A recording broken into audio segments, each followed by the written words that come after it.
Magandang hapon sa lahat. Nagbabalik po tayo para sa huling live stream session sa kabuuan ng workshop.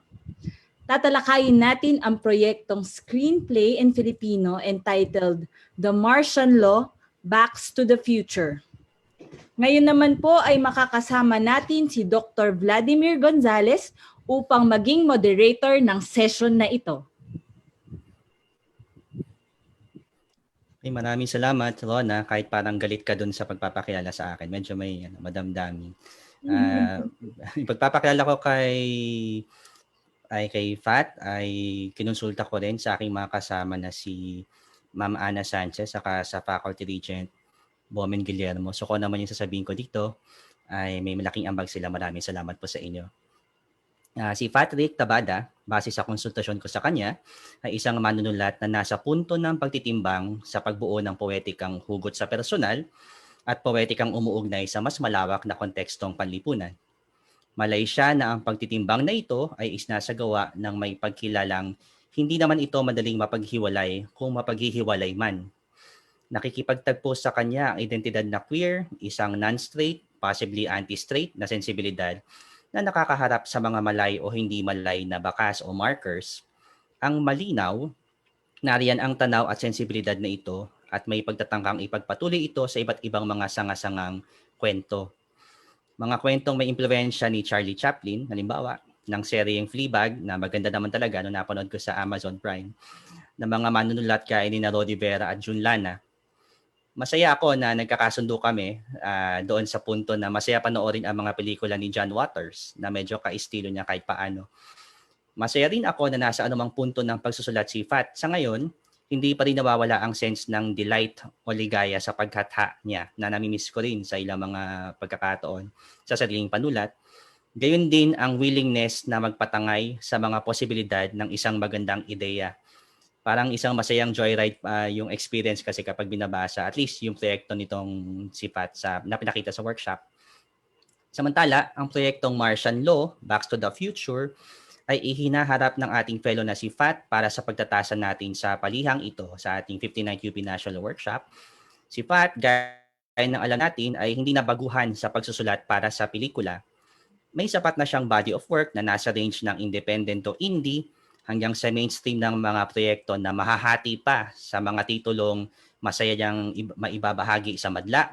At may ilan-ilan ding, ayon nga sa joke niya, well, medyo pinaraphrase ko, mga pelikulang It Who Must Not Be Named. So may ilang mga ganon na may natutunan naman din siya. Lahat ng ito ay balon ng karanasan at pagkatuto tungkol sa pagsusulat para sa sarili at sa mga komplikasyon ng kolaborasyon. O minsan, yun nga yung tawag dito, commission work o pagsusulat na may mga iba't ibang antas ng pagpapatron. Ano man ang dami na kaya naisulat na may nananatiling tonong hindi may pagkakailang sa kanya, ang tatak Fat. Tahimik pero may bigla ang mga sundot ng ingay, dumi o pagkaistorbo, minsan makulimlim, nagpapangisi sa mga pagkakataong pinaka hindi komportable. Maaaring makairita pero sa pinakamaliit, lagi may puwang para magpaisip. May paglihis at marapat na silipin ang paglihis na ito. Ang paglihis, gaya na nasabi kanina, ay maaaring nasa direksyon ng isang queer na lente, isang pagsalubong sa non-straight o anti-straight na politika. Anti-straight, anti-pasista rin, marahil. Maraming posibilidad, pero matalinong hula pa lamang ang mga ito sa ngayon at bukas sa talakayan natin maya-maya. Kung i-approximate ko ang texture at feel ng tatak na ito sa pamamagitan ng sariling wika ko, magiging ganito ang direksyon ng pagpapaliwanag ko, kahit man lang dito sa proyektong ito. Thanks Sir Bomen sa Ana sa mga suggestion kung paano i-describe yung work ni Patrick. Subukan ko ma-represent na maigi. Matigas ang paninindigan sa isang kontra Marcos na politika. Sa isang package na bargas sa ilang bahagi, may saglit ng hinahon, naghuhumindig at bumabarurot na sa ibang pagkakataon. Gusto kong sabihin, kaya kong sakyan ang matigas na paninindigang ito. Ang mga taas-baba ng eksena, hanggang sa mga pasabog nito sa mukha na di ko inaasahan. May inconsistencies, may dumi. Pero depende sa araw na binabasa ko, pwedeng kung Monday o Thursday, kaya ko naman lunukin sa kalakhan. Ano man ang pinalabas, anti-Marcos naman. At may linamnam ang ganitong linaw. Baka ito ang isa sa mga esensya ng proyekto, ang esensyang maaaring tawaging hashtag sarap ng Pinoy. Pero gaya ng nabanggit sa nakaraang mga araw, ang workshop ay isang safe space. Kailangan maging maingat sa mga biro, gayon din sa pagbabalangkas o sa pag-outline, pagka-framework. Baka may nakakanti tayo o may ibang politikang tumatagas, mga hindi sinasadyang politikang lumalabas sa trabaho.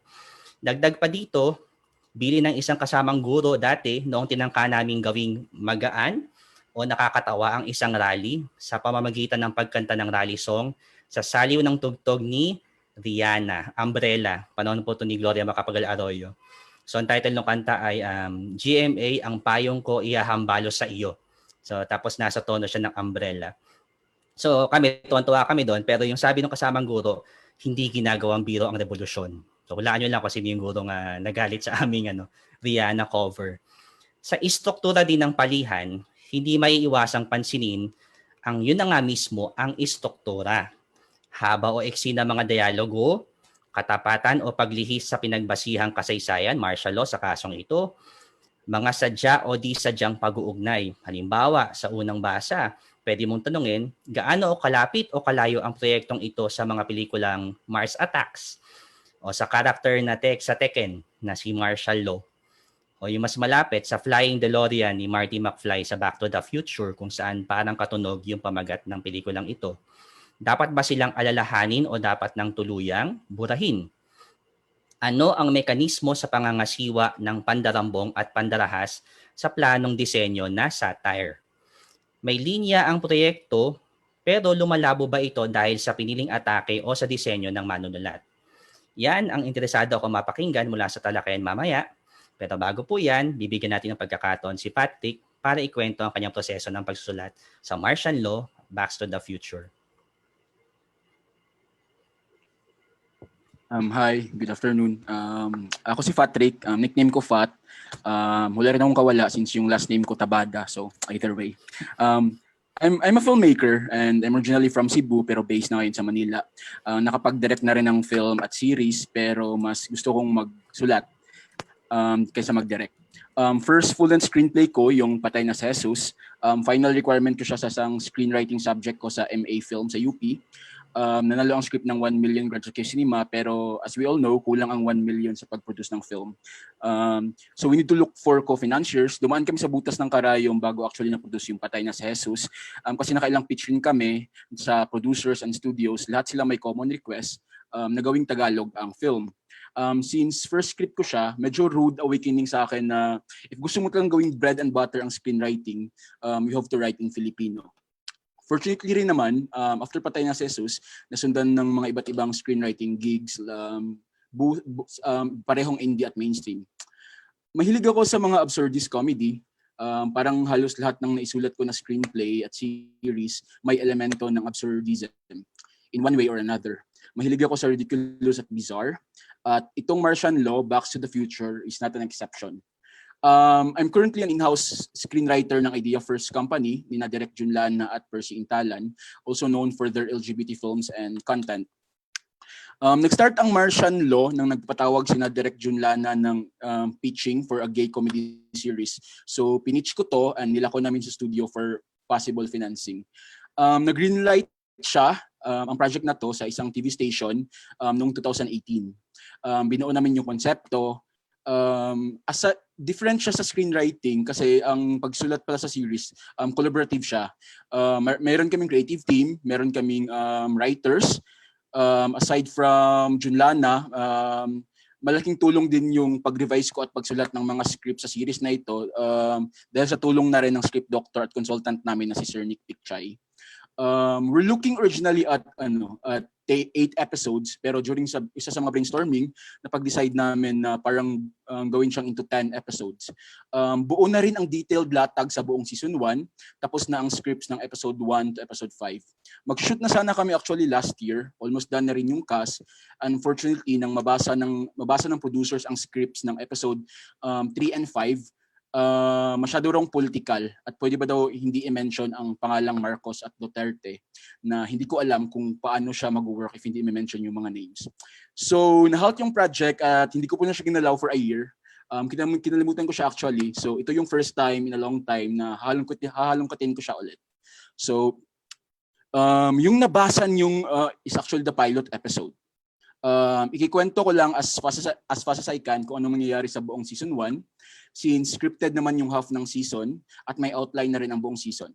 Ikikwento ko rin kung ano ang plot points ng nila at ang significance ng aliens, ng mga Marcoses, at ang character arc ng main character natin na si Paeng. May slide ata ako. Okay. Ito, yan. Yung vision ko talaga sa series, para siyang nagbo-border sa campy, sa farcical, over the top, screwball na comedy. So, today, yung Duterte administration has been playing a major role in revising the history of martial law at political rehabilitation ng mga Marcos. Reminding the people of the crimes of Marcos and evils of tyranny is more relevant than ever. But hindi rin dapat natin kalimutan ang role ng imperialismo, particularly na yung US imperialists as the country's colonial patron in Marcos dictatorship. Na relevant din naman hanggang ngayon in global and regional context, yung rise ng China at ang role nila sa Duterte administration. On this note, i-share ko ang background ng relationship ng mga aliens at mga Marcoses sa series na ito. Next slide, please.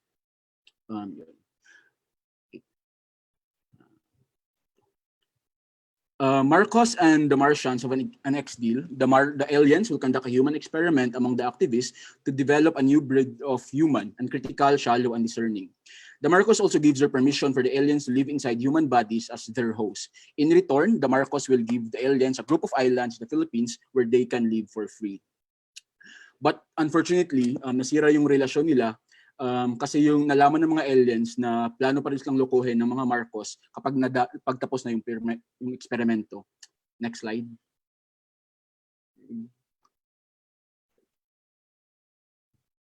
So the aliens vowed to never again work with the Marcoses.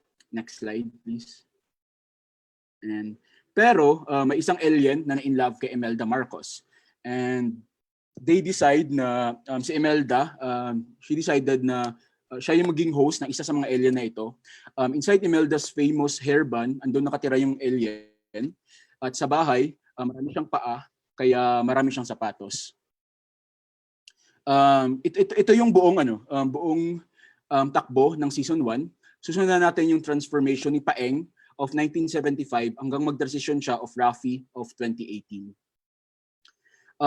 Isa sa mga plot points ng season 1, ma-discover niya na patay na ang boyfriend niya noong 1975 nung si Lando, isa sa mga desaparecidos. So dapat na niyang mag-move on. Unfortunately naman, sa 2018 na timeline, marami siyang nararanasan na freedom sa pagiging bakla na hindi niya nararasan sa 1975. Nalaman niya na nag-evolve na yung mga bakla.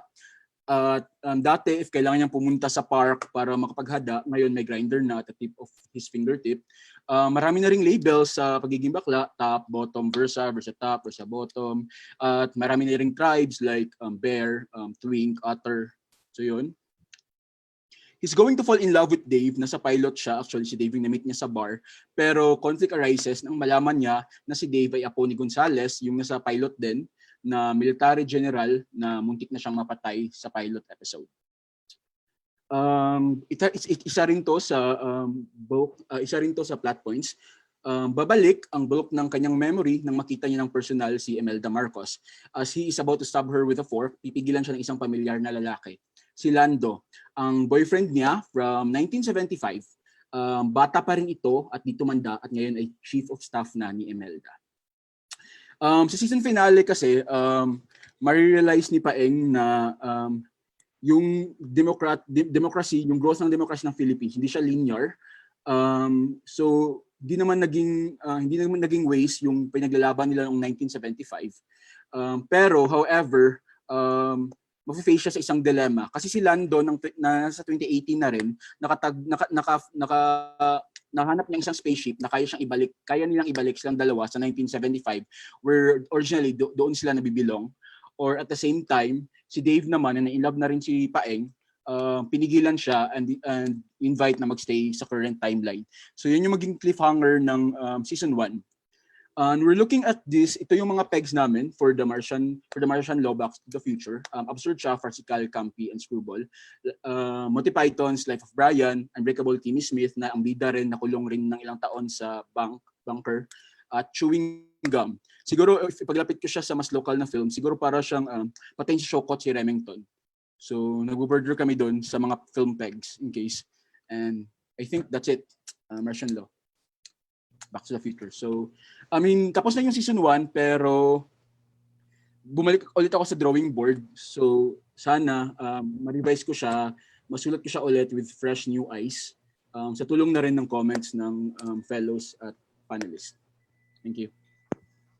Thank you, Fat, sa pagbibigay nung trajectory ng project. Magandang bagay yung nakwento mo sa amin, yung ilang dagdag na details. Maganda yung kay Imelda na twist. Sana hindi natin ma-preempt yung mga future viewer natin dito, no?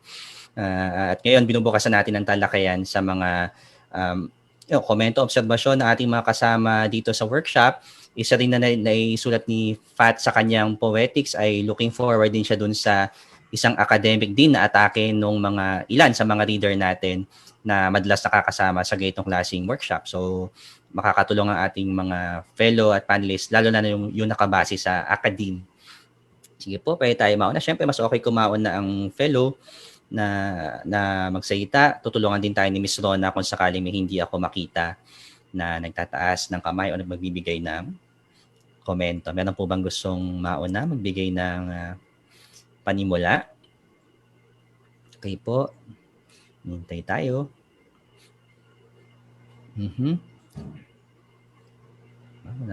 Kailangan pa ng konting Ako, Vlad, may tanong lang kay Patrick. Yes po, go Sir Roland. Right. Wala bang in-advise sa inyo yung legal na huwag gamitin 1:1, si Imelda, si Duterte, etc.? Which means that, in terms of the yung possibility na ma-ere ito, pwede naman silang ilino broka na may woman with a big hair na first lady type, etc. without naming names ba? Ang tanong ko lang yun, para mahirap siyang i-fix pa kung paano siya, hindi naman siya satire kung 1:1 eh. Ay, alam mo yun. Anyway, pakisagot muna, sorry. Sige. Since script consultant rin namin si Nick Pichay, yung lawyer din ata siya. So sabi niya wala naman daw problem sa legalities. And yun.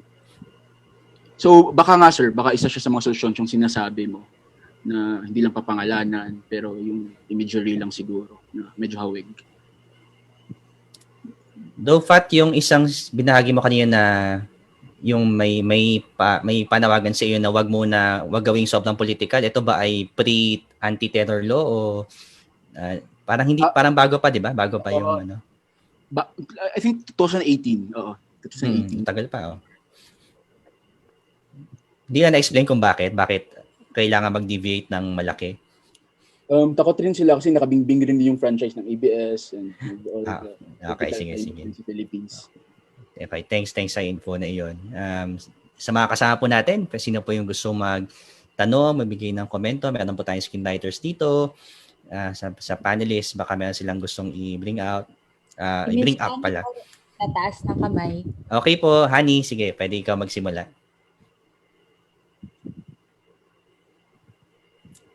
Makiki-unmute lang.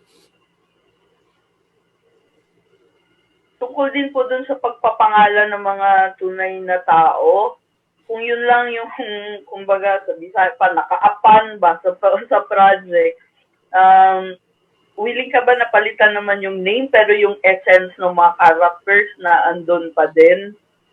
At saka isa pa, bilang prominent naman sila, madaling ma-identify yun ng mga Filipinos.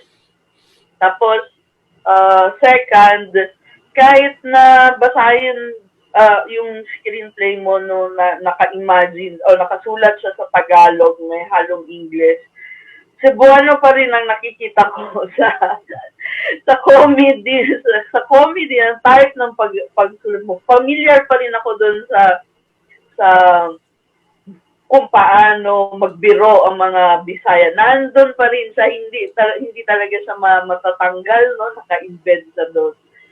Tapos, padayon lang dong.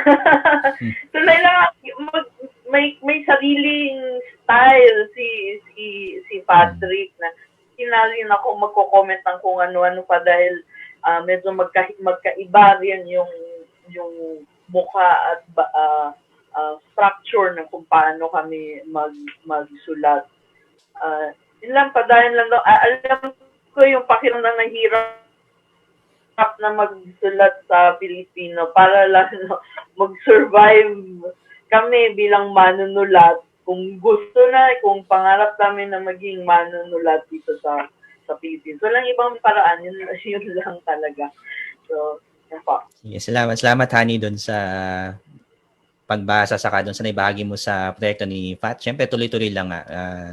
Hopefully, ma-realize ng buo itong pelikulang ito. So, Miss Rona, may nakita po ba tayong nagtataas ng kamay o gusto magsalita sa ating fellows? Wala, series siya. Sorry, ano po? Sa pelikula, Si series.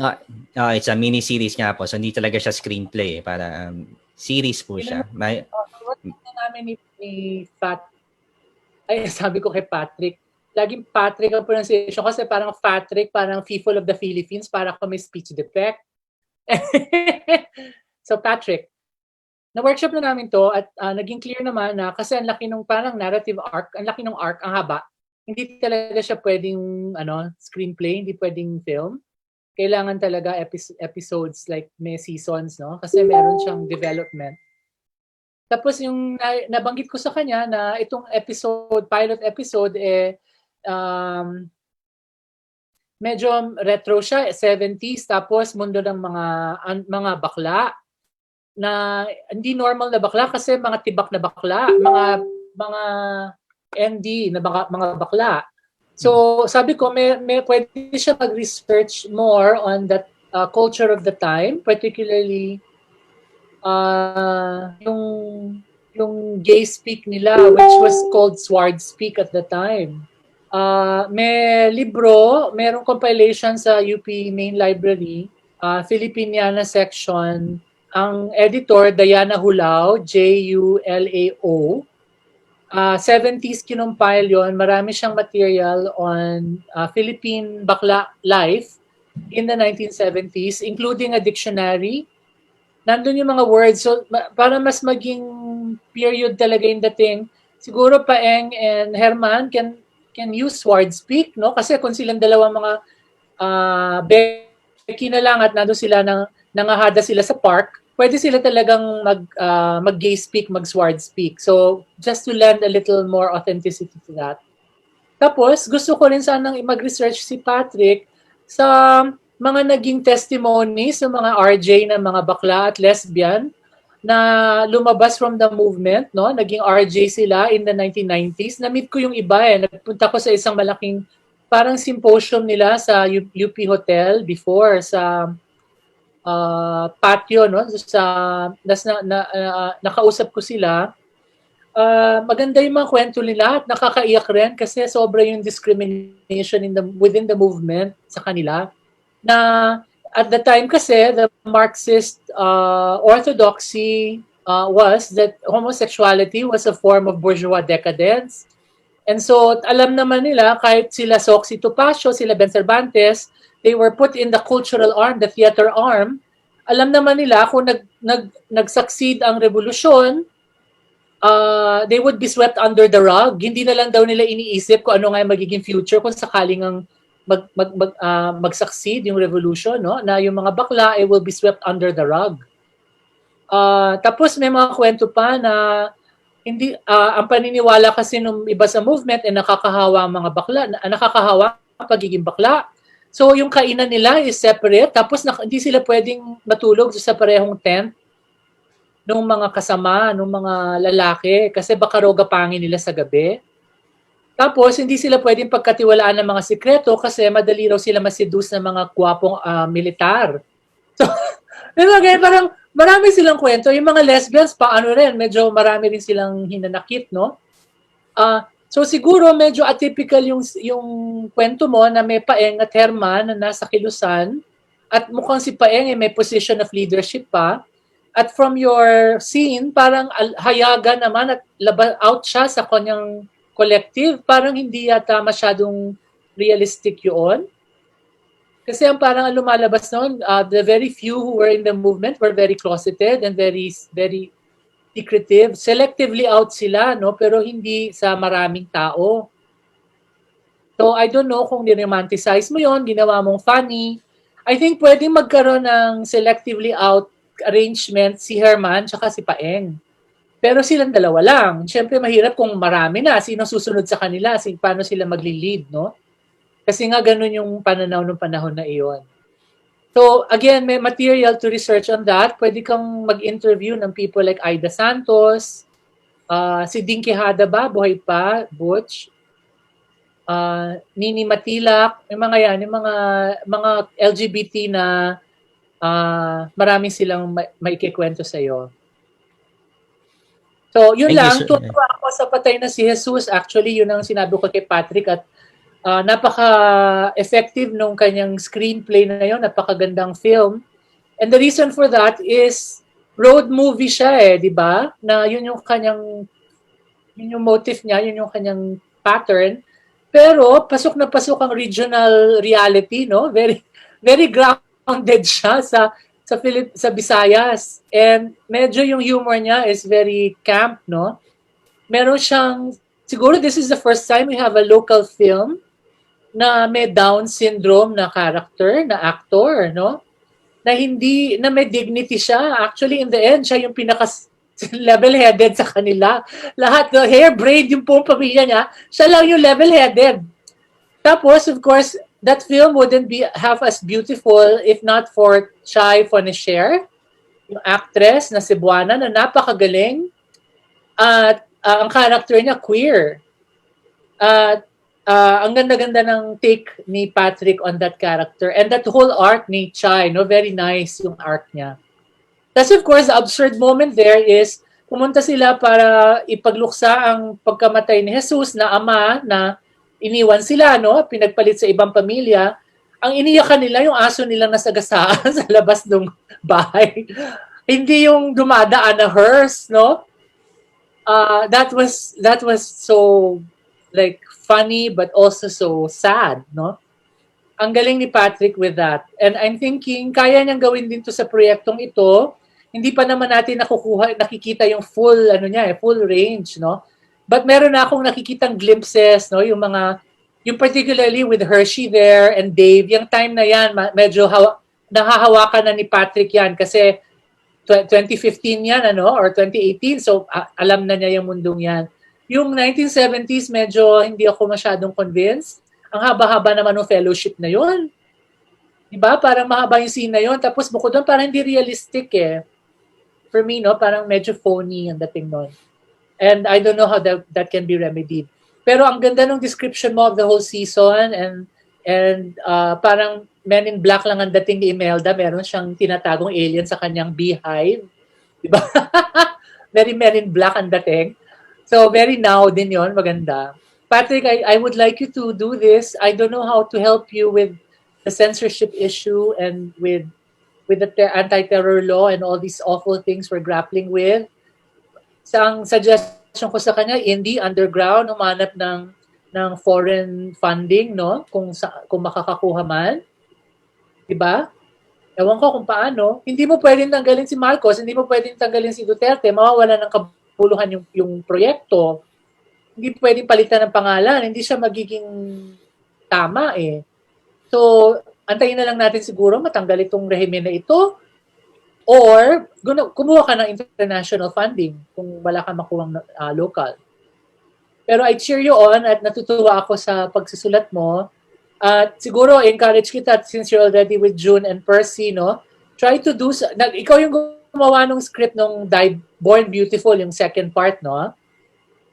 Ikaw na yon. So, nasa yun na yung polyamory na polyamorous. Tatlo kaming writers. Series po siya actually. So, marami kaming writers. Okay. Alright.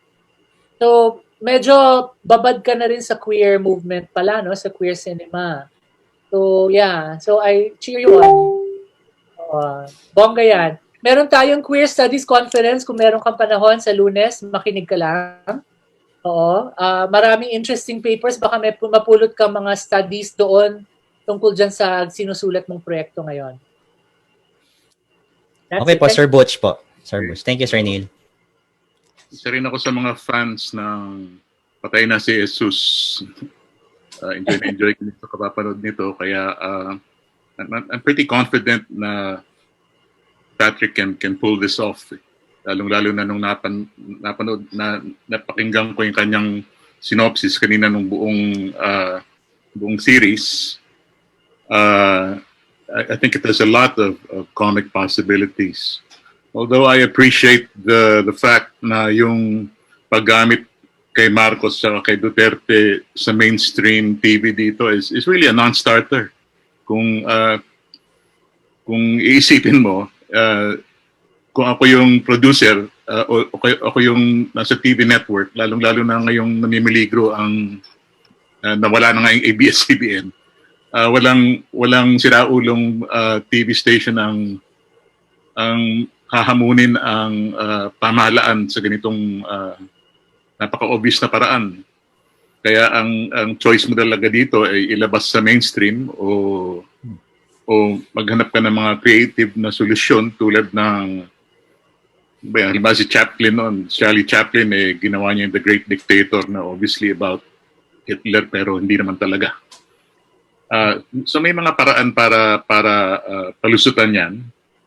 And I think actually the more subtle it is, the more fun in a sense it's going to be, because it's not a frontal attack, but you engage the audience's, you titillate the audience's imagination.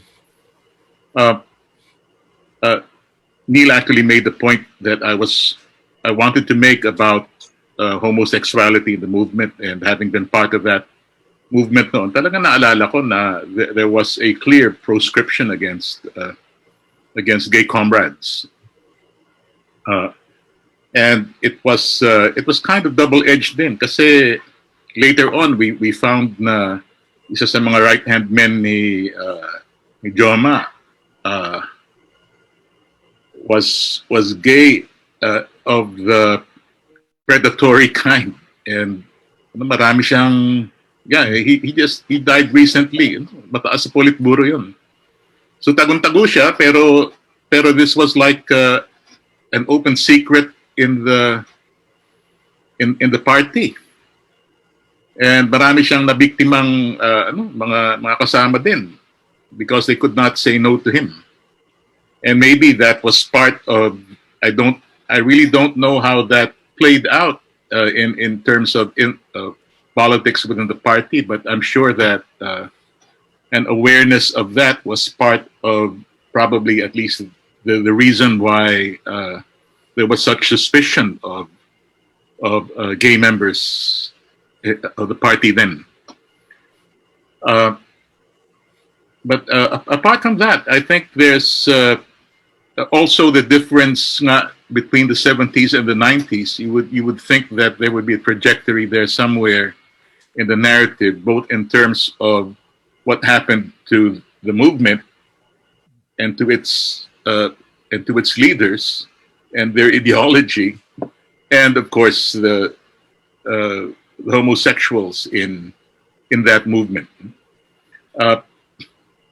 I like the going back to the 70s idea. Of course, there's a lot of opportunity there for camp and for just for looking back in a what would now be, in a sense, almost a nostalgic way, even if you were suffering then.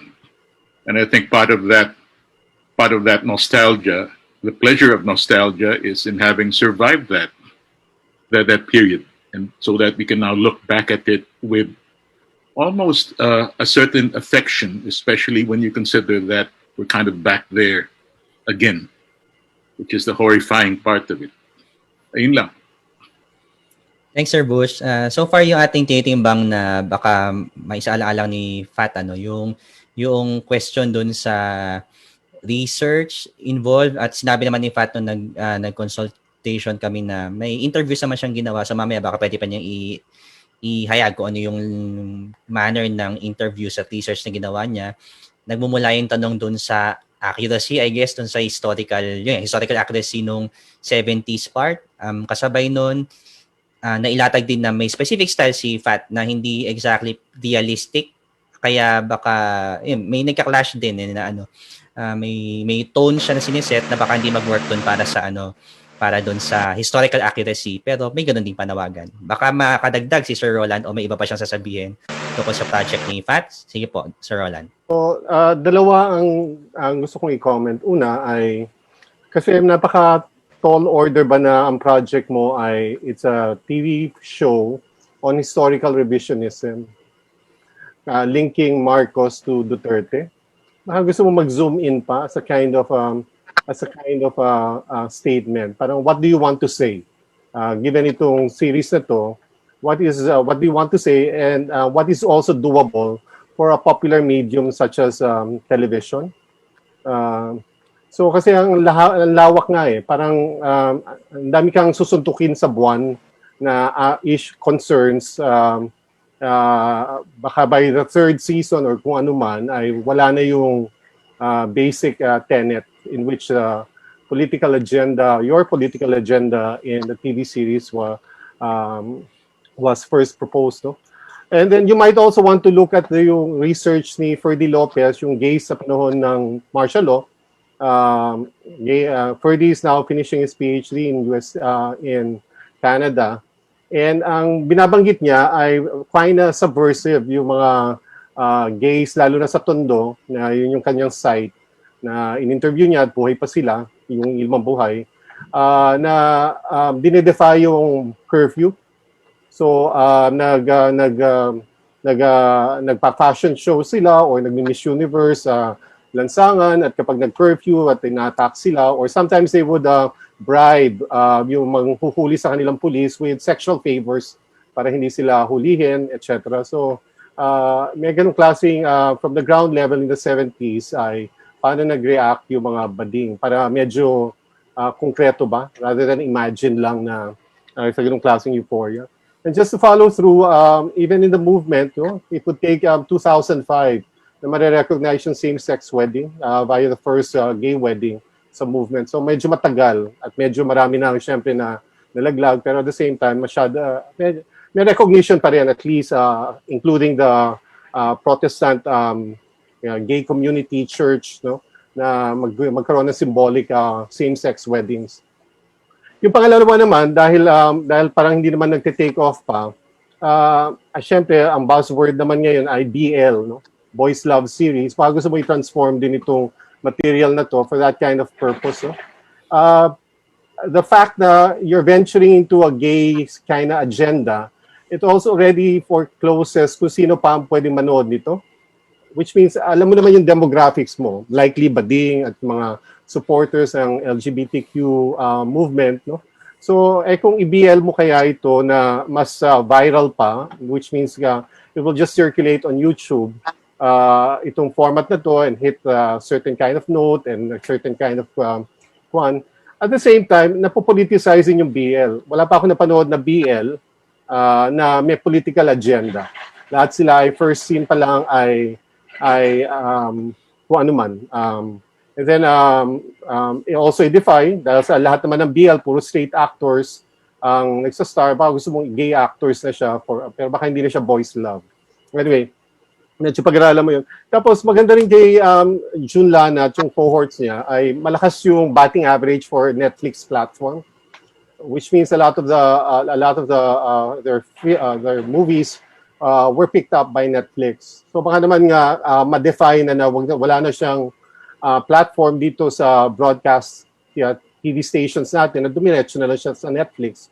Kung kaya nyo sell yung idea sa Netflix, which means that you're also going to open up for even bigger audience pag pinopost yung project sa Netflix, na hindi lang siya Pinoy at hindi lang ito yung issues na to, pero mas maraming issues. So maraming marami ding concessions, I suppose, kapag in-eloco siya sa isang global platform. But it's still doable at this time. No? Na the world is looking for more materials para nga i-feed dito sa streaming ng Netflix na lahat tayo nag-shift yung ating entertainment preference for this platform. Pero congratulations pa rin. Maganda yung project, and I hope the heart is in the right place, the politics is in the right place. So I hope it does come into fruition down the line. Wag naman masyadong matagal na pagtapos na si Duterte dito at namatay na yung mga Marcoses na yan. Thank you, Sir Roland, sa mga mungkahi, lalo na doon sa BL na meron naman konti pero hints lang ng politics na sa background yung news kay Duterte, may gano'n naman. Meron tayong isang BL na out na gays, pero yun nga, baka si Fat ang inaabangan natin pa doon sa ganitong klaseng transformation ng BL sa isang mas political na direction. Bago patawagin si Sir Bomen, baka interesado kasi yung mga nakikinig sa live natin, Fat. Anong conditions ba sa iyong klase ng trabaho yung magdi-dictate na siya ay TV series material o movie screenplay material? Baka lang kasi may aspiring tayong filmmakers or TV writers. Baka makatulong sa kanila yung ikwento mo yung ano ba yung context, ano yung work conditions mo, at sino yung nagsasabi na TV series to, pang Netflix to, pang mainstream ito. Kahit may sila. Sige, go, Fat. I think naman yung Martian Law is actually pwede rin siyang maging screenplay, pero mas nauna lang namin siya i-structure into TV series. So even yung character, yung setting, yung milieu is up siya for TV series na mas mahaba, mas may possible pa na yung character arc, may possible pa na pupuntahan kahit mag-season 1 at mag-season 2. And so yun. I think naman lahat ng TV series pwede rin yung maging film, and at the same time yung film pwede rin maging TV series. Maraming nga lang adjustments. Okay. Sige, thanks, Pat. Kasunod po sa ating pila ay si Sir Bomen, yung katulong ko sa spiel ko kanina. Thanks doon, sir. Yun, na-preempt na ni Vlad halos lahat ng main points na gusto kong sabihin kanina sa kanyang introduction. No? Kaya lang, yun nga, pagbati, Patrick, I found it quite well-informed about the movement. With exaggerations, of course. Kasi yung exaggerations niya, it's necessary for the comic effect. Halimbawa, yung usapin ng napakahabang misa sa simbahan. I think yung isang pinupunto ni Patrick dito, bagamat medyo advanced, ay yung papel nga ng mga taong simbahan, yung theology of liberation, napakalakas nito sa kilusan, Kaya parang bagamat medyo baka nakalimutan na rin ng ibang mga tao kung gaano ka-importante ng mga naging papel ng mga taong simbahan. At yun yung inilalaro ito. With contrast, of course, to yung usapin nga ng pakikibaka ng mga gays sa loob ng kilusan ng homosexual community. Ngayon, doon sa usapin ng gender issues sa loob ng movement, of course, the movement was negotiating with this question through that era. And it wasn't only negotiating with respect to the homosexual community, but also negotiating with, in general, conservative Catholic morality about sexuality. It didn't only pertain to homosexuals, but also to the heterosexual members of the movement. So, pero ito negotiation, it has a lot of nuance. Kasi alam naman natin, ang daming kumilos sa movement na ganun ang perspektiba. At nung ako'y aktivistang mag-aaral noong 80s, as far as I knew, there was nothing about having to hide your identity. There was nothing like that at all in the 80s. I mean, hindi na yun question. And by the time of 2005, it is, it's not really a long time. 2005, may same-sex marriage na. Ang isang institution. It's what you might call institution, Communist Party. Same-sex marriage, recognizing this. This goes over and beyond any kind of our bourgeois institutions in our society. Hindi kinikilala yan ng pangkaraniwang mainstream society. Bagamat yung movement now recognizes it. And in 2014, like most, generally institutions fully recognize ang rights and welfare of the LGBT community. Kaya mas maagang natunawan yung kilusan kaugnay ng usapin nito mas maaga niyang naiwasto ang lahat ng mga usapin kaugnay ng gender question kaharap ng lahat ng iba pang mga mainstream institutions, no, sa ating bansa. And there are other, of course, smaller institutions which also recognize such rights, like same-sex marriage. But these are very, very few. So, yun lang ang gusto kong i-point out, na with respect to the gender question, napakaganda ng at least yung correction at ng current record ng movement. And I think this is part of what FATWIC is trying to portray too, na ang struggle na ito ay also political. It's deeply political. Has something to do with transforming the structures of this fascist society. So yun lang naman, binabati ko si Patrick for successfully merging all of these very difficult concerns, and obviously since comic yung kanyang objective, it's not the nuances of historical information is not always useful for this project, pero it conforms to a large extent with what is reality, what is true, what happened. So yun yung aking gusto may dagdag dyan. Maraming salamat, Patrick, mabuhay. Thank you. Salamat kay Bomen. Yun, naalala ko sa comment niya, yung experience ko na, di ba, sikat yung Sister Act, tapos nakakatawa yung mga Madre Absurdo kumakanta. Tapos napanood ko after a few years yung Kakabaka-Baka, na syempre mas maaga nagawa. Tapos ganun pala kaaga, may mga ganito ng kaabsurdong material. Yung point ko lang, parang baka kaya naman i-pull off na 70s yung panahon. May ganitong certain level nga na exaggeration. Baka, na yun naman yung plano ni Pat. O baka kayang itawid pala. Since may ganun naman din tayong pinanggagalingan kahit naman noon. Gahanap tayo ng iba pa mga pwedeng magbigay ng kailang puna, komento. Sana po mula sa ating mga kasamang fellows. Online po ba si Herlene na ating scriptwriter din na gumagawa ng pelikula? Saka si Maynard din na ating scriptwriter. Nariyan pa po ba si na Miss Herlene or si Maynard? At pwede natin silang mapakinggan. Kahit sino pong unang magbukas ng camera o mic ay ating i-welcome. Habang nintay po natin, si Sir Eugene po ba ay narito? Ayan, si Maynard. Sige, thank you Maynard. Pwede bang bigay tayo ng impressions, pagbasa, reactions sa project ni Fat? Tapos yung bago pa excited si Mayor din, kung okay na si Herlene mamaya, si Sir Eugene na may body of work din sa queer studies, baka makapag-excited mamaya. Sige po, Maynard. Hello, Pat. Congrats sa proyekto mo. Napakaganda. At siguro dahil familiar rin ako sa body of work ni Fat, panood ko naman halos lahat ng ginawa niya, ay hindi na, kumbaga, napakadali ko na rin nabasa yung kanyang script. Kumbaga, nai-imagine ko na siyang kumikilos sa screen kahit nasa papel pa lang siya. Parang ganon. May sinabi lang ako kay Fat na baka makatulong din na reading material na maaari niya siguro ding tignan o i-consider.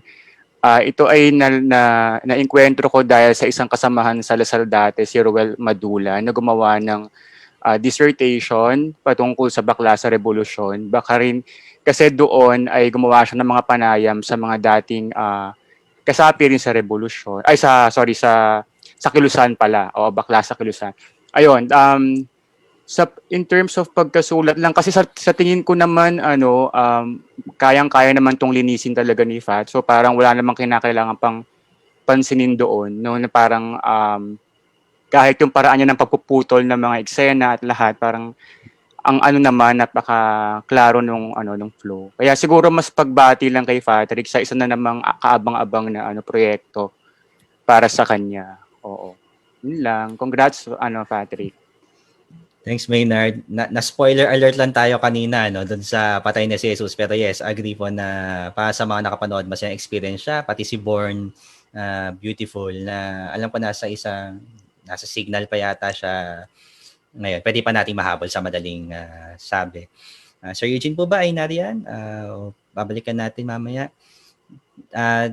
Tingin ko si Sir Jimmy, di natin siya natatawag minsan eh. Sir Jimmy, pag nag-unmute po kayo, pwede po kayo magbigay ng comment sa project ni Fat.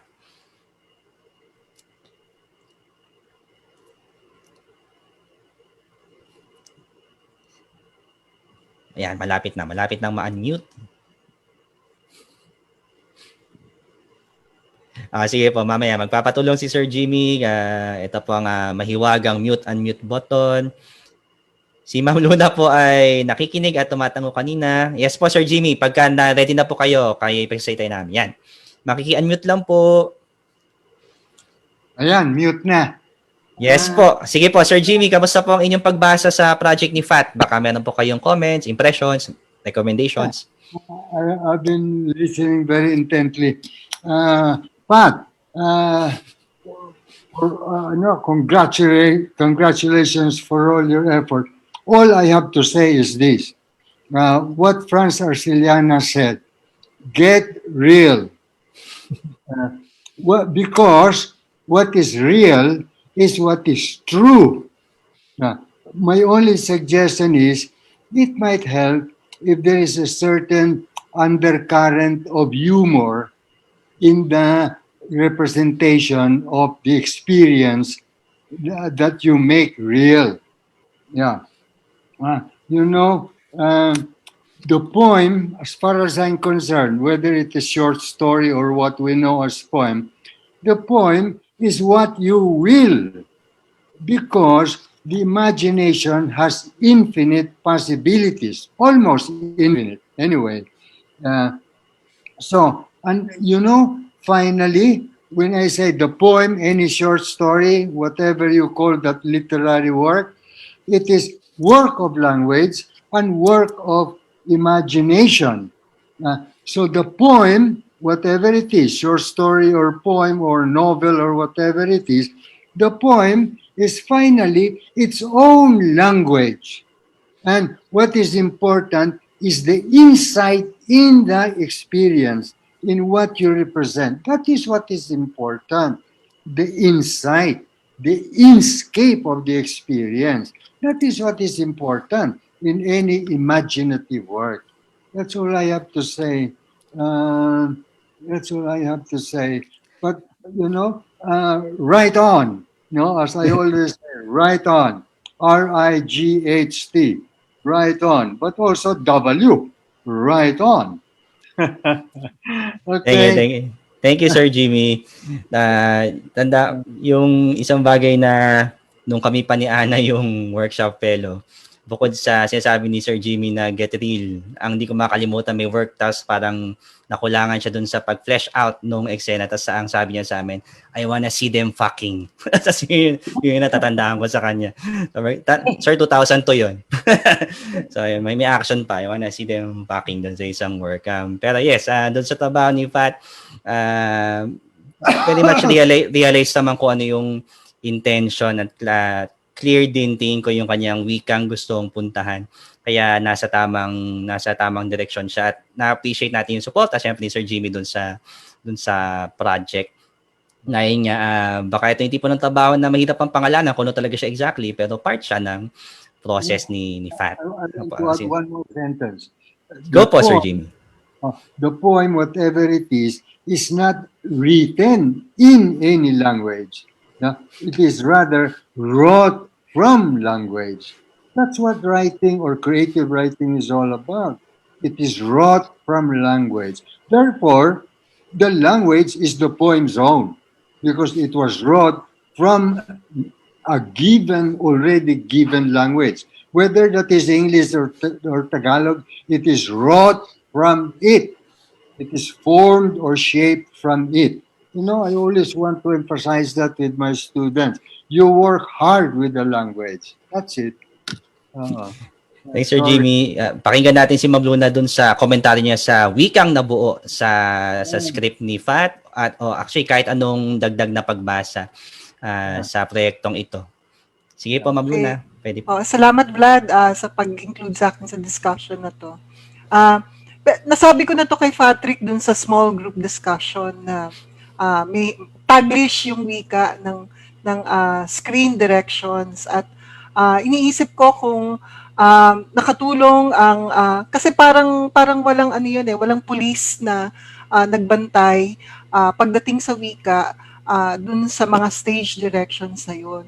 Pero ang gusto ko pang itanong kay Patrick kasi ito napansin ko dahil ako'y kasama rin sa mga nagbi-binge watch ng mga Netflix TV series.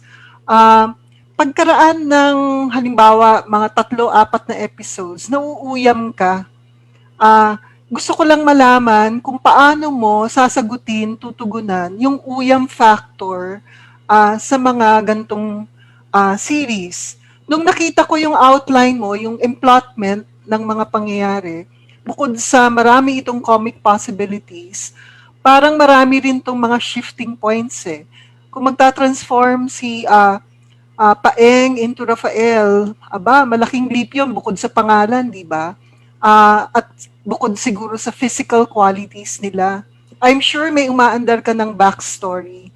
At gusto ko sana kung mabubuo mo itong series na ito. Minsan kasi may mga letdown na mga TV series. Ang ganda-ganda nung simula. Tawa ka ng tawa. Pero pagdating sa gitna, yung ayaw mo nang tapusin kasi parang nasabi na yung punto. Nakita ko tong pattern na to sa mga Korean series, nakita ko rin sa mga American series. Isa sa mga kinabibiliban ko na pagkasulat ng TV series na napanood ko lately, yung Rita. Na-produce ito ng Sweden.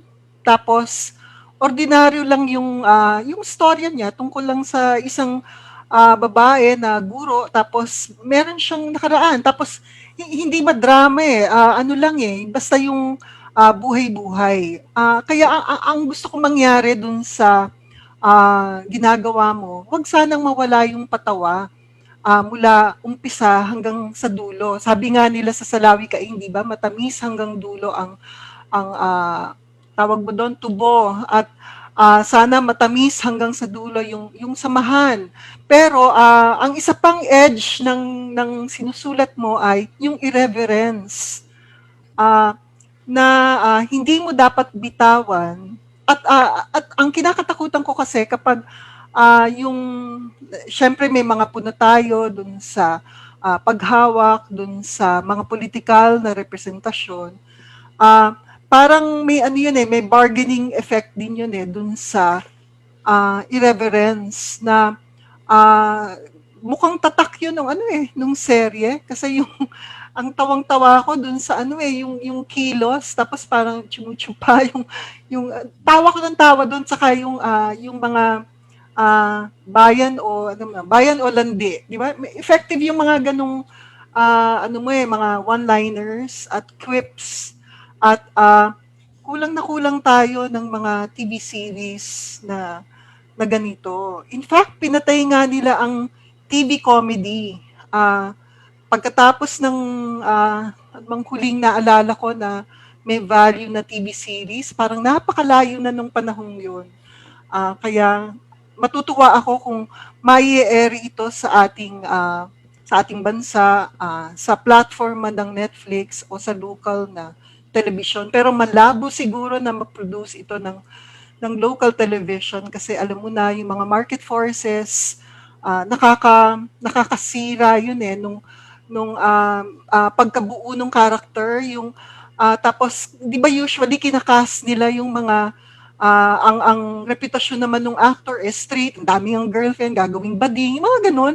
So mas gusto ko na kung mapoproduce ito sa ating bayan, hindi ka nag-compromise dun sa artistic vision mo, sa wit lalo na, dahil yun ang iyong edge sa script na to. Yun lang. Salamat, Ma'am Luna. Baka paisip din natin kay Fat na yung bayan o landi question ba ay parang katumbas dun sa kwento ni Kate kanina na panaginip versus kausap ang mahal, o pwede ka maging malandi habang nagmamahal sa bayan. So, something na pwede pag-isipan. Lalo sa panahon ngayon na tayo ay may mahabang isolation. Si Sir Vim po kanina ay brown out pero ngayon ay may kuryente na. Nandito na po siya. At happy ako na makakahabol siya sa discussion natin. Sir Vim, any comments po or questions para sa project ni Fat? Welcome back, sir. Salamat. Kaya parang, pwede ko bang balikan din mamaya si Eman? Sige po, pag may time po. Okay. Kada 80, may kabatch ako sa UP Writers Workshop 1987. Itago natin sa pangalang Honorio de Dios, no? Ay, sounds familiar. Oo, siya yung nagbigay sa amin nung batch na yon ng gay love. No? So, naging controversial yun sa batch namin at siya isa sa pinaka-outstanding fellow nung panahon na yun. Dekada 80 pa yon at naging parang classic, no? Na kwento yung ginawa ni Nori na yon, no? Itatanong ko lang sana kung nabasa yon ni Patrick, no? Tapos ng dekada 90, meron tayong grupo yung Baklas, no? Yung Bakla para sa Sambayanan, no? Si Omeng yun at saka si Michael, no? Na ngayon yung mga ginagalang na director ng Sentro ng Wikang Pilipino. Ang unang tanong ko siguro yung bakit 8 episode? Pasensya ka na, wala akong alam masyado sa television. Tapos pwede ba ito sa TV? Kung meron man, anong TV station magpapalabas ito? Ang tatanong ko lang, abutan ko kasi si Bomen na pinupuri na yung dula. So sabi ko, hindi ko na dapat itanong to. Pero dahil tinawag mo ako, Vlad, bakit political prisoners and activists ang gagamitin sa experiment? No? Naalala ko kasi yung Senate hearing na tinitira ni Bato, no, yung dalawang activists, no, nasa Senado ito na parang mayroong isa kasi yung bumalingbing, no, sinisiraan niya yung aktivismo at ang kilusan dahil nga marami daw karahasan at ginawang katarantaduhan sa pamilya na at sa pangkalahatan sa bansa, no. Hindi kaya ito makakasira rin, no? Sa isang banda, kasi alam ko naman yung may pinanggalingan tayong kagaya nga ng gay love at iba pa, no? Anong ang tansya na dito? Kumbaga, hanggang saan ito? Kasi meron tayong narinig ng mga joke. Tama si Luna naman di ko konti yung mga kukunti yung mga palabas na ganito sa television, no? Pero bakit at the expense of, no, yung mga political prisoners at activists, no? At saka nung episode 1, bakit 1975? Ano bang special, no, sa 1975? Siguro yun muna. Mamaya na yung iba. Apo, yung part ko sa TV, okay na-check na po kanina. Pero yung iba kung bakit 8 episodes, baka gusto nang sagutin ni Fat ngayon. Saka yung isa pang tanong tungkol sa bakit political, bakit activist ang nakatampok. Kung okay nang sagutin ni Fat, okay ngayon mismo. Hello. Ano siya, actually, hindi lang nga siya 10 episodes siya. Parang na-realize namin sa brainstorming sa series na pwede pa siyang i-extend into 10 episodes. Kasi marami siyang characters, marami ring mga theme na gusto namin i-explore sa season 1. And bakit political prisoners? I mean, tinitira yung mga activists ngayon dati at even now. So, yun, as simple as yung reason. Bakit political activists yung tinitira. Kasi nga, in-explain ko ata hindi ko alam if na-explain ko sa PowerPoint na parang may experiment yung aliens na parang they want to develop another human being na undiscerning, hindi critical. So, yun. So, may trajectory naman, Sir Vim, na liberating naman para doon sa mga aktivista itong baklang aktivista ito. Tibakla. Sa ibang tawag nga po minsan. Yes po. At yung nabanggit ni Sir Vim na akda ni Nori de Dios, mababasa siya doon sa librong Sa Labas ng Parlor. So bukod sa gay love, mababasa rin doon yung kwentong Aching, saka yung isa rin na mas magagamit ni Fat pa siguro yung Cas. So homosexual relationship din pero naka-embed sa isang political movement. So hello Nori na nakikinig, binenta ko ang iyong libro. Pioneer yan, pioneer. Maya niya. Sige po. Thanks, Sir Vim. Hanap pa tayo ng ibang mga question or comment mula sa mga kasama natin na makakatulong sa project ni Fat. Habang naghihintay tayo sa co-fellows. Baka po yung ating mga... Si Ma'am Ana po nag-message na sana po itawagin ko naman siya. Tapos si Sir June pagkatapos daw niya. Sige po, Ma'am Ana. Sorry, hindi kita natawag agad. Thank you po sa pagbibigay ng comment. Ito na. Kakayanin ng kanyang internet. Sa Mahinang Globe. Sir June, meron po tayong comment sa project ni Fat, bukod sa mga nabanggit na ilatag na questions.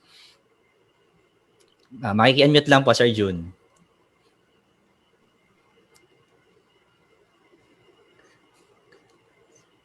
Ayan, unmute, unmute.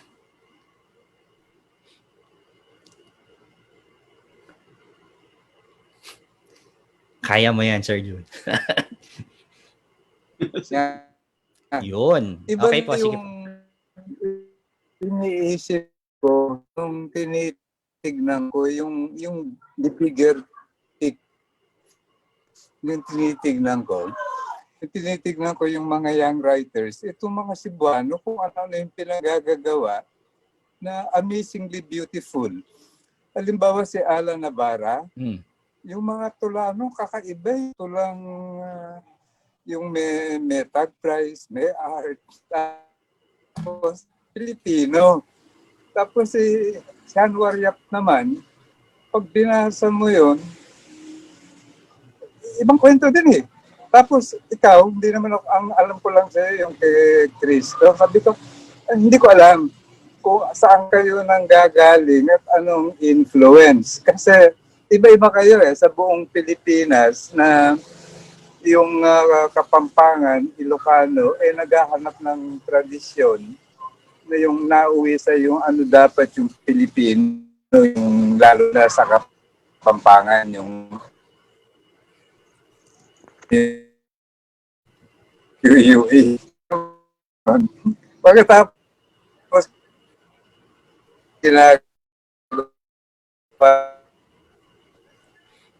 Sir Jun, medyo nachachappy tayo sa signal.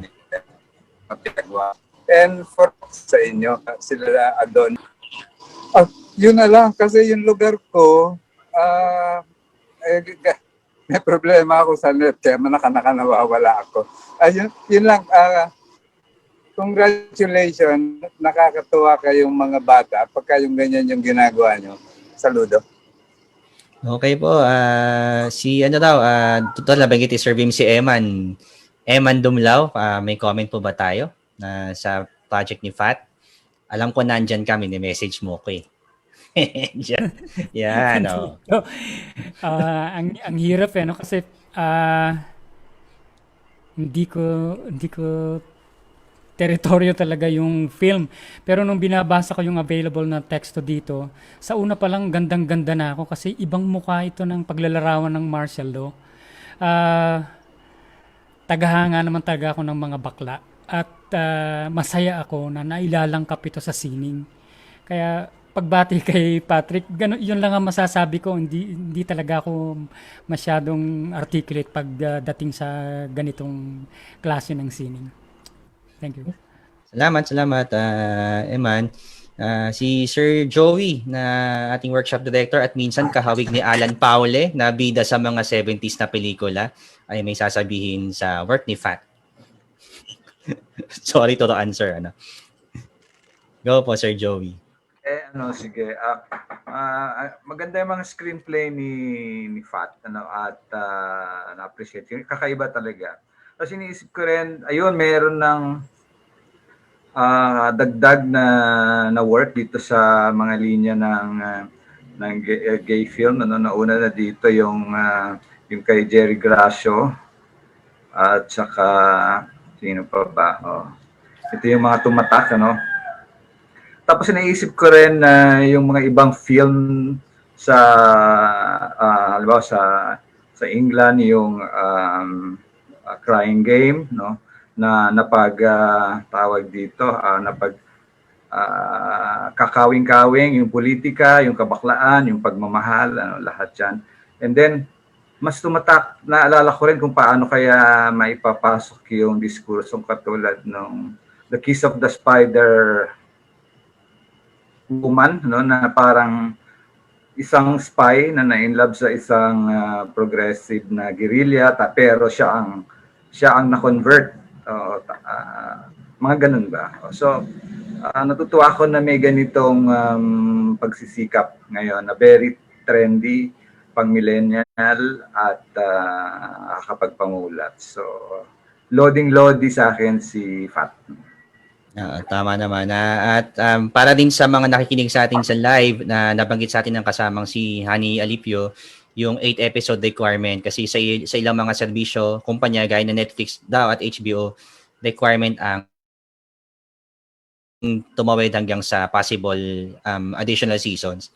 Kaya minsan 8, kaya na-bring up yung 8 episode target. Nagpabalik po si Miss Herlene, ayan, na makakahabol pa sa pagbibigay ng comment sa project ni Fat. Kamusta ang race to ng proyekto? Any comments na dagdag pa sa mga nasabi na?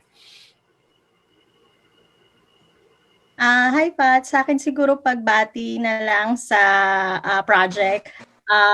Ang ganda para sa akin, na-captivate agad ako ng worlding nung 1975 tsaka nung 2018. Siguro from my point of view, parang madali naman akong kumapit dun sa mga characters. At gusto ko yung paggamit ng memory. Sa unang episode pa lang ay pinaglalaroan mo na yung paggamit ng memory. At excited pa akong makita yun as a metaphor later on sa the rest of the episodes. Hindi ko scope ang series. Hindi ko pa siya na-try. At ang subject matter na to is probably beyond my scope. Pero siguro ang isa lang sa questions ko is a bit technical siguro. And I know very well na you can manage that. Pero yung tanong ko siguro is when you wrote this episode, it's about 20 plus pages, right? Meron ba kayong limitations when it comes to how many sequences and like how many locations yung maaaring ipasok dito sa episodes na to? Because I feel like kung yung nga nabanggit kanina, merong mga sequences na medyo mahahaba. So I was just thinking na baka may limitations ang locations at ang number at sequences na maaaring naka-apekto dun sa pagstruktura ng isang particular episode. So yun lang. Pero I know na yun nga, maaari mong at kaya mo nang linisin ito later on. So yun lang siguro yung question ko pagbati at yun, looking forward to seeing this on screen.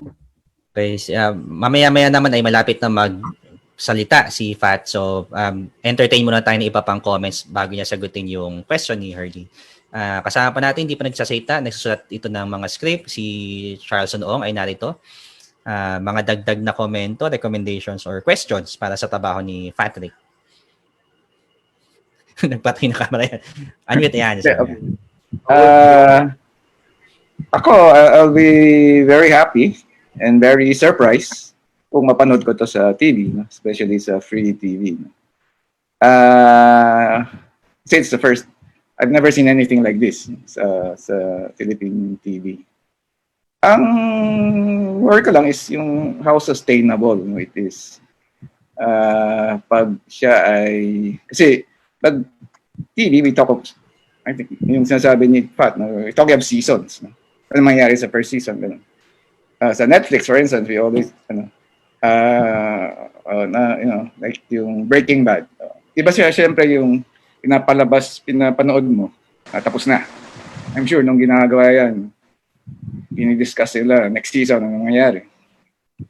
Pero may malakas siya na premise. No? May arc talaga na itong si Walter White ay mula sa pagiging chope na victim, magiging siya in the end, no? Magiging villain, no? Na powerful, tragic hero, parang Shakespearean nga siya. So I think yung ganyan, you could run out of purpose eh. Magkakasawaan kung ano ba talaga yung mangyayari dito kay Taeng, kay at bakit? Where is it going? What is it really about? Kahit na nakakatawa, kasi you could, next season baka iba na, di ba? Wala na si Duterte, wala na, if that is just it, kasi ang mga pegs mo, for instance, yung Monty Python, it could be a gag show. Di ba? Mga gag shows yan eh. Wala naman siyang talagang, except yung mga movies ng Monty Python. Naalala ko nun may, after martial law, yung 6 o'clock news. You know? They were, actually, ang peg nila yung not necessarily the news. News lang siya dapat. Pero hindi yan, ang dami-dami nangyayari. No? Hindi na siya newscast. Naging gag show. Parang Saturday Night Live. No? Which, actually, achievement yung SNL na for decades, no? Napapatuloy pa rin niya. Kasi, it's a gag show. So, kung ano yung ngayon, puro Trump, puro election. Kung ano yung sa news, i-spoof nila. Pero pag ganito, saan siya pupunta? And then, is it about the movement, about about gay. Where you envision itong mga main characters mo, I presume itong dalawang ito, ano yung mangyayari? Or pwedeng magbago yan, pero saan mo gustong itulak, no? Yung narrative line mo? So it might develop, it will evolve, no? Pero I think you should still have siguro some putative na final saan sila patungo, no? Yung after all of it, no? Or ilang seasons ba ang binabalak? Is it open-ended? Like yung probinsyano, I don't know kung saan siya pupunta, pero siguro nagbabago rin yan pag sa audience reaction, no? So yun, I'm quite happy with it na may ganung project. And so I think yun ang mga konsiderasyon, no? Na pwede siya maging campy, pwede maging, I'm sure kayang-kaya niya yan, Fat, no? Pero finally, ano yung point, no, nung comedy na yun? So yun lang. Thanks, Sir Charleson. Bukod dun sa yung point sa dulo, maganda yung na-raise niyang issue na paano kung nagbago bigla yung political climate, paano makaka-adjust ang susunod na seasons. May ganun bang plano si Fat? At yung huli po nating hihingian ng komento na dito po yung nabanggit ko kanina na may mga pag-aaral sa queer studies din bukod sa panitikang pambata. Narito po si Eugene Evasco para sa kanyang pagbasa sa project na ito. Okay, magandang hapon. Pagbati, Patrick, sa iyong tangka, sa iyong proyekto. Hangad ko na sana ito ay matuloy sa gitna ng pandemya dahil talagang malaki ang epekto ng sitwasyon natin ngayon sa paglikha ng pelikula, sa paglikha ng mga dulang pan-television, at sa paglikha ng mga drama na ipapalabas sa mga iFlix at Netflix. No, gusto ko ring linawin, no, sa mga kasama kong panel at mga fellows na ang tingin ko ang proyektong ito at nabanggit rin kanina ay para sa mga sa mga series na inilalabas sa internet, parang iFlix siguro nakikita ko rito, no, o kung papalarin ay Netflix, no, hindi ito yung dulang pan-television na pinapalabas sa mga free channels natin, no, na bukas sa madla na kahit na walang internet napapanood nila ito, no. Kaya sa tingin ko kapag ito ay papalabas, no, sa mga internet streaming na na plataforma, piling-pili ang audience nito at talagang ang manunood dito talaga ay yung talagang interesado, no, sa dulang ito na at maganda ito, no, dahil hindi na expose ang ang madla, no, yung mga kumbaga yung mga aksidenteng nakapanood, no, sa medyo na may alinlangan lang ako, no, sa karakterisasyon. Ako lang ba yata ang ang medyo may alinlangan sa mga karakter na nakakapagod na, no, yung natawa ka na sa isang eksena tapos uulitin pa sa mga susunod. Hindi ko lang alam kung ako yon, no. Natuwa na siguro dalawa, okay, natuwa na ako, pero pag inulit pa uli parang iba na no. Saka sa ganitong uri ng comedy, no, kahit na gaano kadakila ang ating tungkulin, ng ating motibasyon, no, kita-kita naman, no, napakahalaga ng ng layunin natin dito, no. Pero kahit na gaano kadakila nito at gaano kahalaga, merong makukuha ang manonood na pagtatawanan nila at ayokong maibalik iyon, no, sa LGBT community, no, yung mga patawang iyon na bagamat hindi sinasadya gagamiting panlaban, no, yung parang ang daming parang kinontra, no, yung ating magandang layunin, no. So iwasan natin, no, yung mga paulit-ulit nakakahingal at nakakangalay na karakterisasyon, no. Naisip ko rin kanina, no, maaring challenge to sa iyo, Patrick, na baka pwede mong palitan yung genre mo, no? Alam ko, no, napakamatagumpay na iyong pelikulang Patay na si Jesus at sabi ko to sa iyo na pinanood ko to sa sinihan. Pero baka ang ganitong klaseng kwento ay, diskurso ay maganda sa anyo ng isang drama, no? Pwede natin pag-isipan yun para hindi mo kailangan gumamit ng mga gasgas na mga pampatawang Pilipino, No? Natutuwa tayo, oo. No? Pero parang pa ito ng mga Pasipika Palaypay na malaki ang epekto, marami ang ikinahiya, ginagamit ng pantukso, pambubuli, no? Yung mga ibibiting patiwarik, ilulubog sa tubig, di ba yung sa mga kanta, yung mga sirena, yung mga gano'n na paulit-ulit. So, ang takot ko, baka magamit ito, yung mga maliliit mong mga patawa, no? Magamit ito bilang pangkontra sa komunidad. Yun lang po.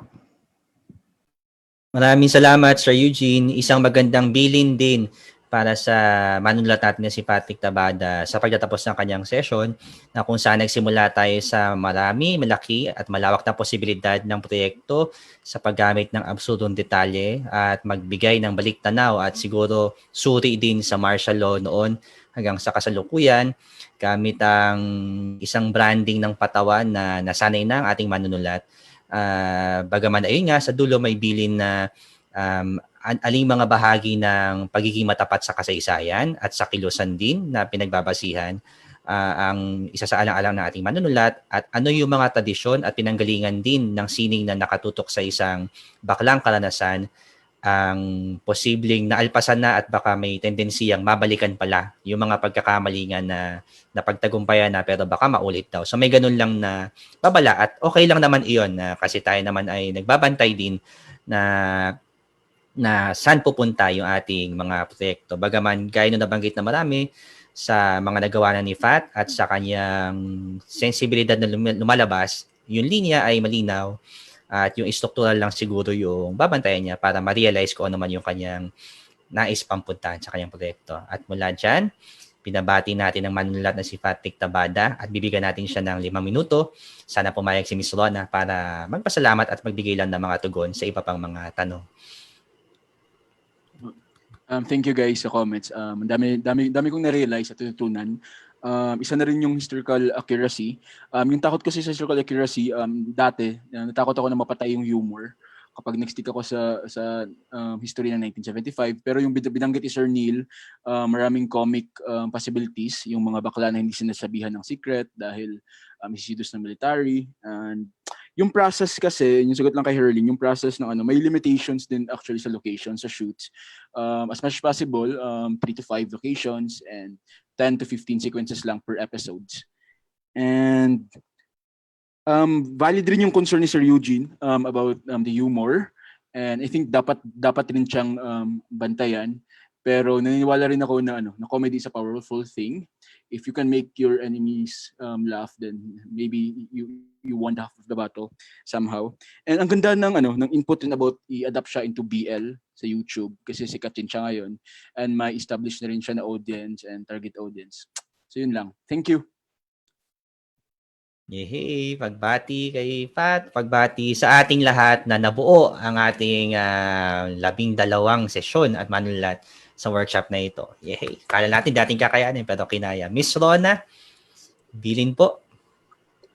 Pagbati po, Sir Patrick, at thank you din po, Sir Vlad, at pagbati rin po sa lahat ng fellows na kasama natin. Baka pwede po tayo mag-on ng mic para marinig po ang clap, para maramdaman po. Ayan. Ayan. Maraming salamat po para sa ating viewers at hindi pa po dyan nagtatapos ang ating online live stream dahil po after ng workshop assessment, ay magkikita-kita tayo muli mamayang 4:30 p.m. para sa graduation at closing ceremonies. So para po sa ating viewers ay iniimbitahan po namin kayong bumalik mamayang 4:30 para po maraming salamat at congrats po ulit sa lahat.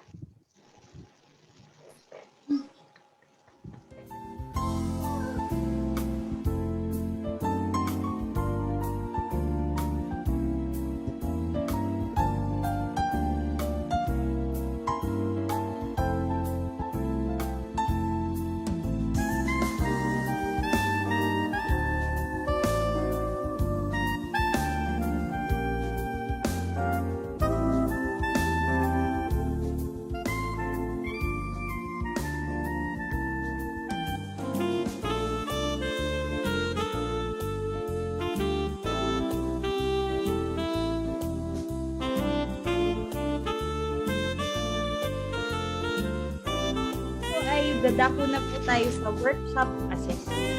So, Sir Vlad, ano po ba? Di ba tayo 3:30? Ay, o nga, maaga pa pala. So, pwede Apa. pwede po tayong mag-break. Saglit na break po dahil maaga pa po pala. Balik na lang po tayo ulit by 3:25 para makasimula po tayo ng 3:30. Paalala lang din po,